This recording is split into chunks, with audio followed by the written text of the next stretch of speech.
right, we're here at PolyFace. We just made it out of the car. There's a lot to take in initially. We've got the store behind us. We have a bunch of greenhouses over here with corn, a bunch of stuff in there. And then there are chickens in a big greenhouse looking thing. Wow. There's something in that trailer. Oh yeah. They're ready. There's like no smell. No smell at all. Nope, no smell at all. Oh, there's a lot of barred rocks. Mm-hmm.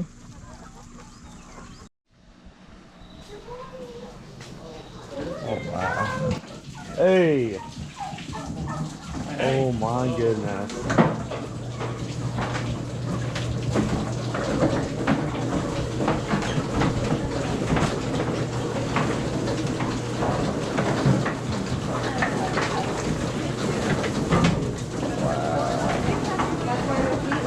Big in that trailer. I knew it wasn't a chicken.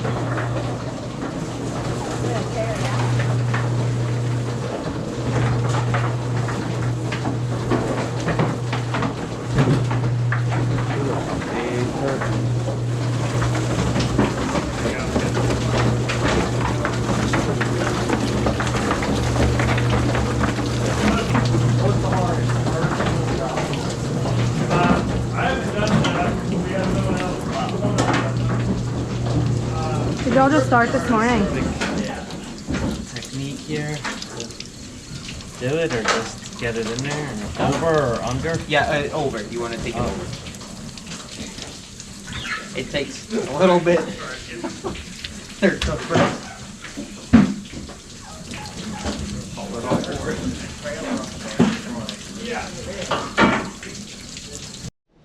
So this is inside of, I guess, like their storage room. But look at all of these eggs.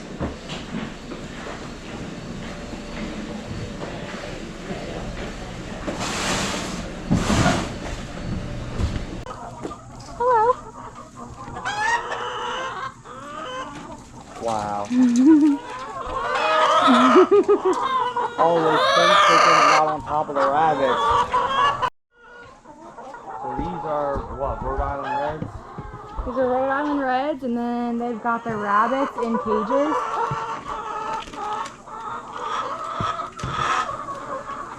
Wow. You can definitely tell this is deep bedding. Too. Oh yeah, you can tell it's deep bedding, but you can't smell a single thing. Oh, hello. Oh, wow. Sorry, we're not moving you. We're just here to look at you and bother you. Yeah.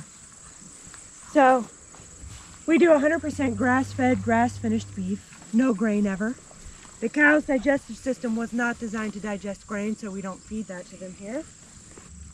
So what we do here at PolyFace is we only give our cows enough grass for one day at a time. And we move them every single day. And the way we keep our animals in a herd and moving like that is using a single strand of electrified fence wire. So we only give them enough grass for one day at a time. It takes an average of an hour a day to move the herd. So what's involved is coming out with a stack of portable fence stakes like these, a reel of portable fence wire, which we saw down there hanging on the fence. You figure out how much area they need in a given day. You put, it could be 1 acre, it could be 2, it could be 5. You put up the fence so that they have that much area. When you're ready to move them, you call them, they come over, you open up the fence, they walk through, and then you close the fence behind them. And then you take down their back fence. Seems like it's pretty easy to move them. You don't have to really say anything. They just come. They see people and they're coming. This is something I did by myself every day for 6 years. Oh, wow. Which means it's easy. Yeah. Anybody can move cows. Yeah. An average of an hour a day. Normally, we only move them once a day. Every afternoon, around 4 or 5 in the afternoon. Joel has been moving them twice a day recently because we have gotten a ton of rain this summer. And it's been really wet. And this is a flat, low-lying field that likes to be ultra wet. When you move them twice a day, this helps them, this prevents mucking up of the field. Yep. So when you mob stock like this and it rains a lot, you are susceptible to mucking up of the field. So, this is called mob stocking or managed grazing. What you see, you know, on all the farms around us is called an open or a continuous grazing system. That's where cows have access to whatever. Yep. And there's no management, generally very minimal management going on in an open or continuous grazing system. So there are benefits to doing this over that type of grazing system. So the question is, why bother with this? Why, you know, this takes an hour average of work a day. Whereas maybe in an open system, you don't really have to do much on a daily basis. So the question is, why? What are the benefits of this? Well, we need to know a little bit about grass to understand what the benefits of this are. So what you see happening above the ground is a reflection of what's happening below the ground. As this grows up towards the sky, the roots grow down deeper into the ground. When something mows this, like a lawnmower or an herbivore, then the roots shrink up under the ground. So that's one thing we need to know about how grass grows. Another thing we need to know is if we were to graph the growth rate of grass, grass grows in an S curve. So when grass is short, it has a very slow rate of growth. Joel likes to call that diaper stage grass. That's this part of the curve. Have you heard it? Yeah, you can say it. I mean, yeah. So grass is slow growing when it is short. Right. Then when grass gets a little older, a little taller, the growth rate really accelerates. That's this part of the curve. Joel likes to call that teenage stage grass. Then when grass gets even older and even taller, it slows down or stops growing. Joel likes to call that nursing home stage grass. So in a system like this, we can manage for these inherent factors in grass. But what happens in an open or a continuous system is in general, overgrazing. Yeah. So in open or a continuous system, they're generally overgrazing, but they're even overgrazing to the point of decreasing biodiversity in their field because they're overgrazing their favorite plants to death. Yep. So they have plants they like better than other plants. They're going to go for those, and if nothing keeps them restricted from it, they're going to keep eating it. So in an open system. So that plant may grow a little bit, and then they're going to eat it. Maybe a chance to grow a little bit, maybe not, but they take another bite after bite after bite. What happens to the plant? It's dead. It can't handle it. Gone. Yeah.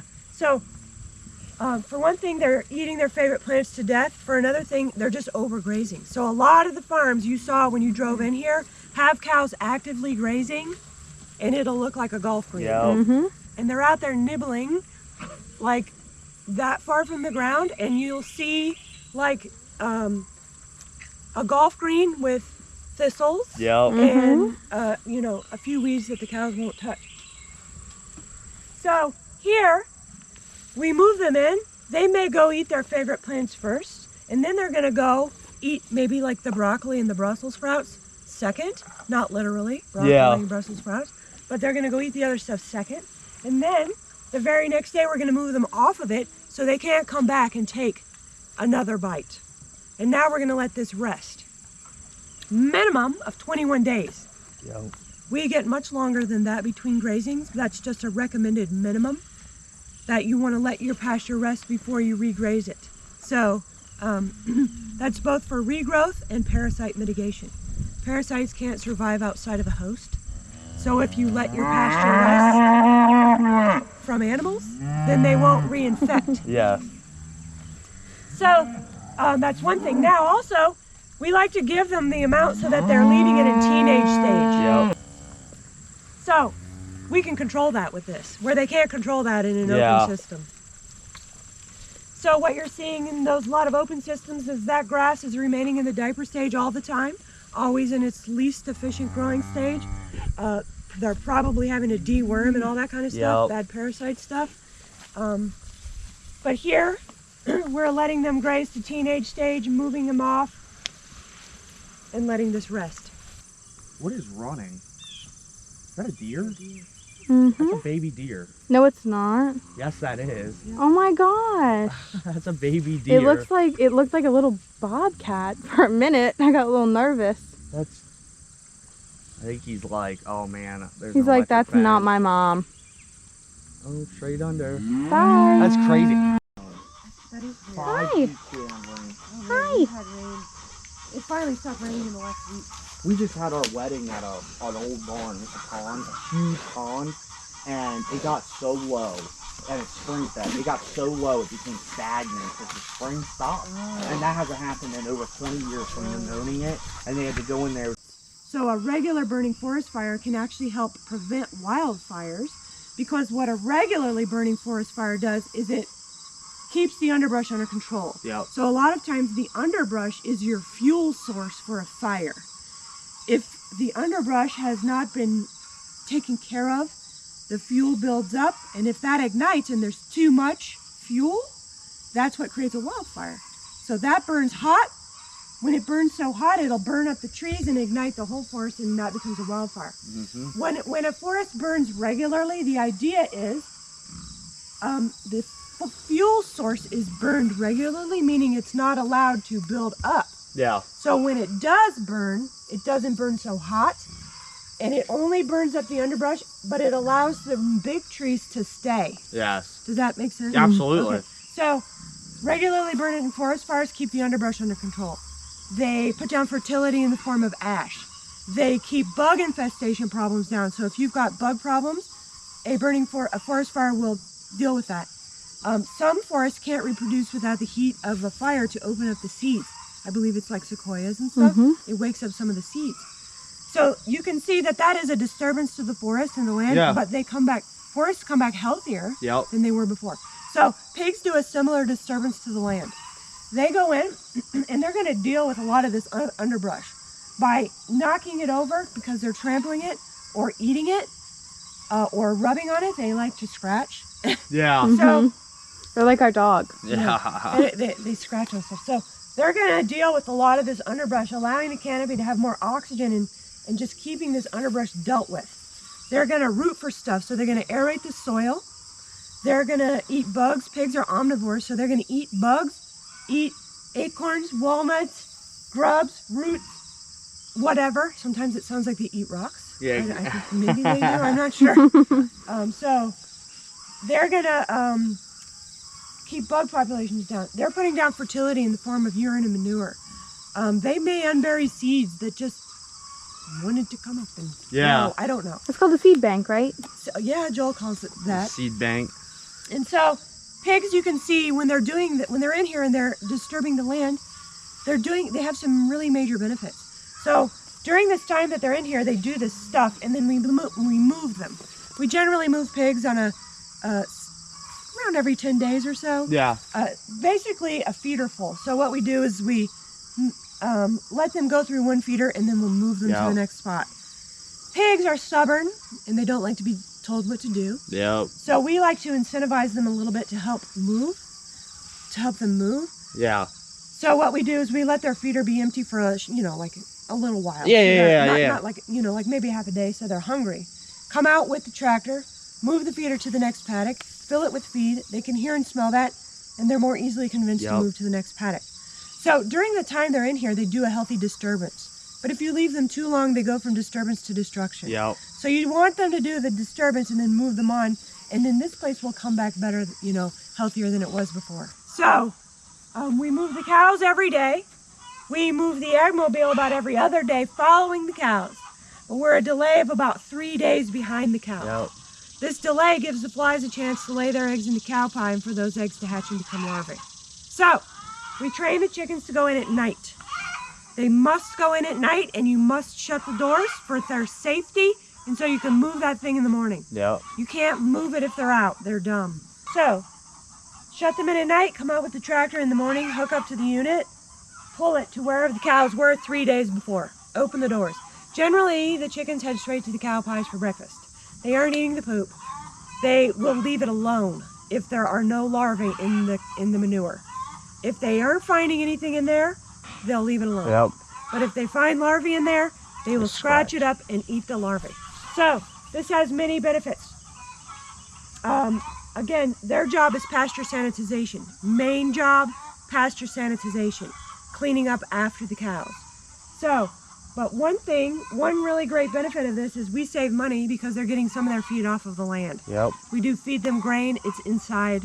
It's a non-GMO mix of corn, whole roasted soybeans, and oats. If you want to know the exact mix, our feed supplier link is on our website. Yeah. You can go look at it. But They're supplementing with grass, with bugs. They will catch and eat mice, whatever they can get. Chickens are omnivores, so they eat whatever. And we save some money because of that. They get a more well-rounded diet. Studies have shown our eggs are more nutritious. Chefs like our eggs better because they stand, you know, for presentation, they look better. They stand up on the plate better. Bakers like them because the yolk separates easier from the white, things like that. So that's one benefit. Second, again, I've already talked about this, pasture sanitization. They're eating the fly larvae out of the pie before it can become the fly. Did the pig just sneeze? Yeah, I think so. Is that what it sounds like? Yeah. Bless you. I mean, that's important things to know when you're becoming a farmer. Oh, look. What a pig sneezing sounds like. When they're scratching through the pie, they're spreading it out, allowing the ground to better absorb all the nutrients and organic matter in that pie. And if there are parasite eggs in the cow pie, if somebody does have a parasite and they're depositing eggs, when the chicken scratches out the pie, it allows the sun to fully cook and kill those eggs. So they're also helping with parasite mitigation. That's awesome. Yeah. So how many chickens are in there? About? Probably 400 to 500. And This then- holds 800 total. Wow. The unit itself is capable of 800. We didn't fill it to capacity this year because we decided to put our breeding flock in here, and that is only about 400 to 500 hens, and then some roosters. So it's not at full capacity. And then how many eggs would you get usually from 400 to 500? Probably in peak season, 20 to 24 dozen A day? a day. Oh my gosh. And now it's much less than that because we're out of peak season now. Yeah. So they're declining and they're going into a molt. And, you know, egg production goes down until the winter solstice, and then it'll go up again. So you're getting like 240 to like 280 eggs a day. A lot of eggs. So I see barred rock. What other? This is a mixed breed, so barred rock, black. So you can see her feathers are coming back. Do you see that right there? Yeah. So she's actually regrowing some feathers. Excuse me, ladies.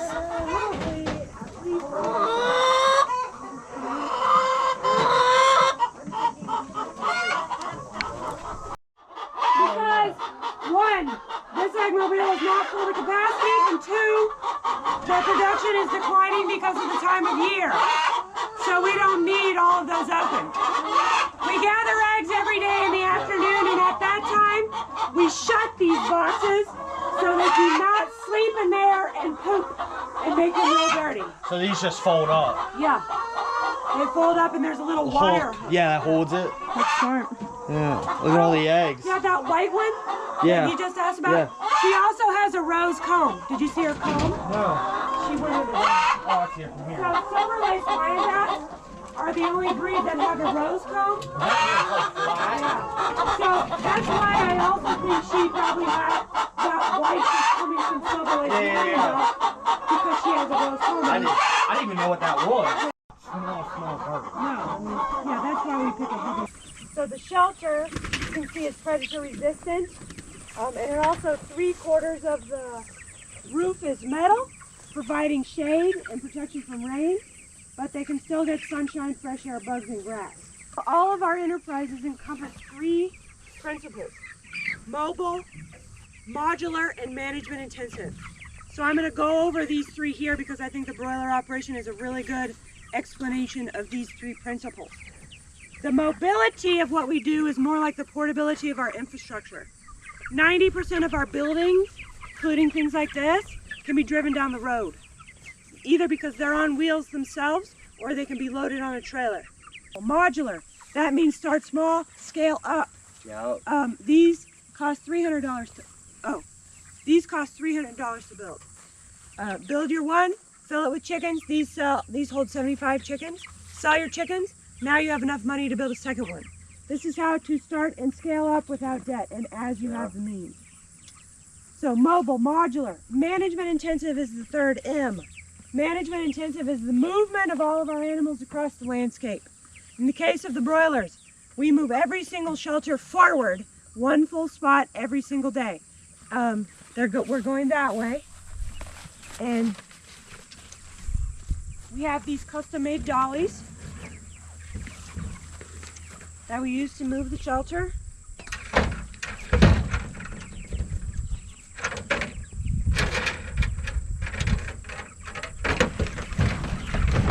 So this just goes up under the back of the shelter to get it off the ground by an inch or two.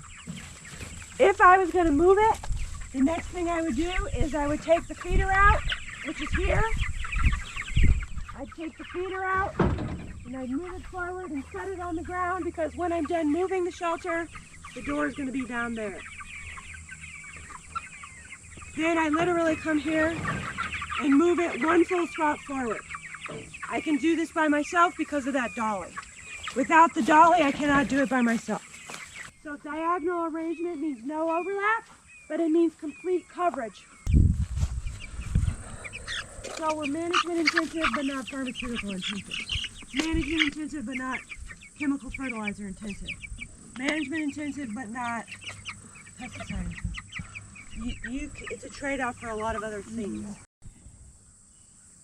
Yeah, we have high school park.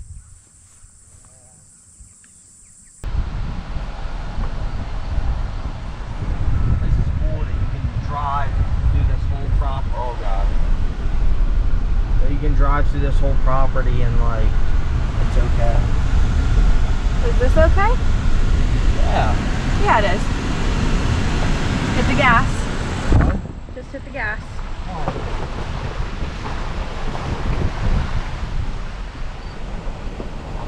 Yeah, it's good. We're good. Yep, this is why we don't have nice cars on farms.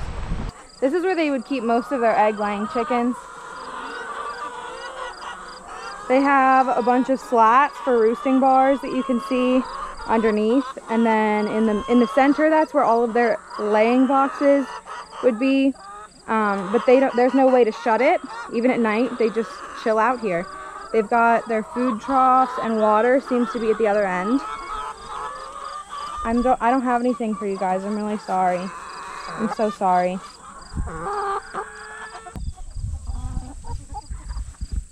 And they just chill like this.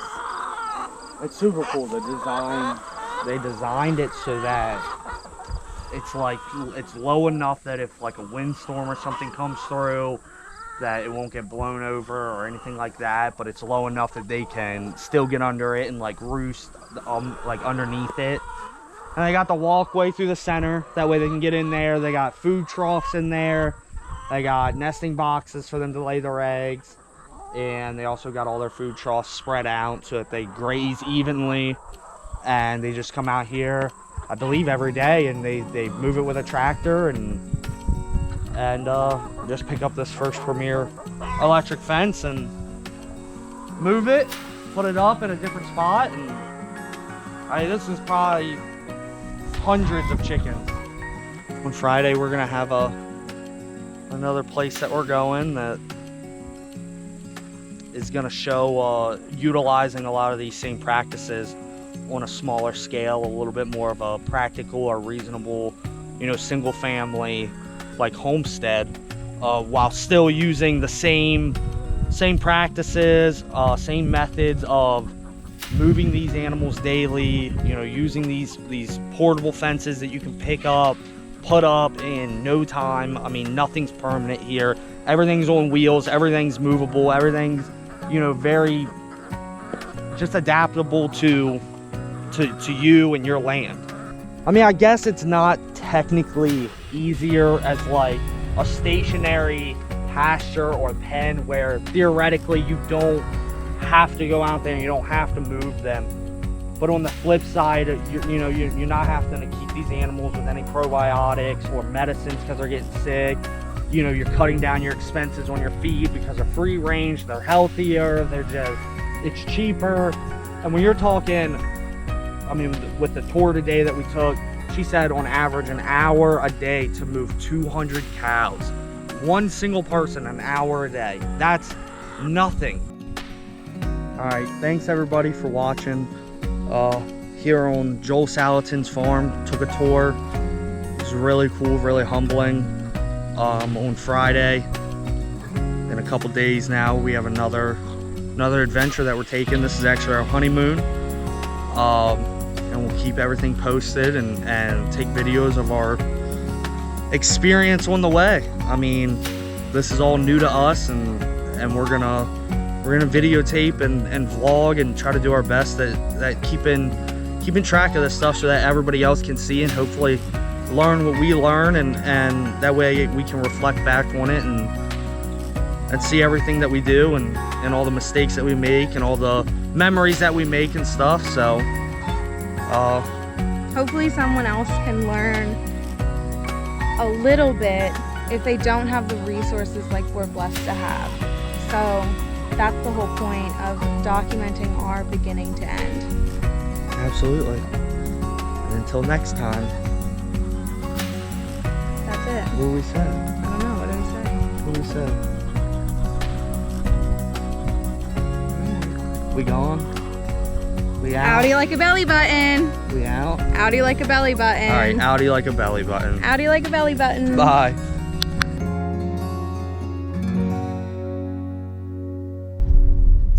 So we realized that the dog mom mobile, which is a Hyundai Santa Fe, a 2018 Hyundai Santa Fe, needs to be replaced with some sort of truck Monster truck. yeah, something. Oh, you need to go slow here. Oh, yeah, this is great. Be close to it and follow it. Oh yeah, no. Nope, that's it. I'm done. I'm done.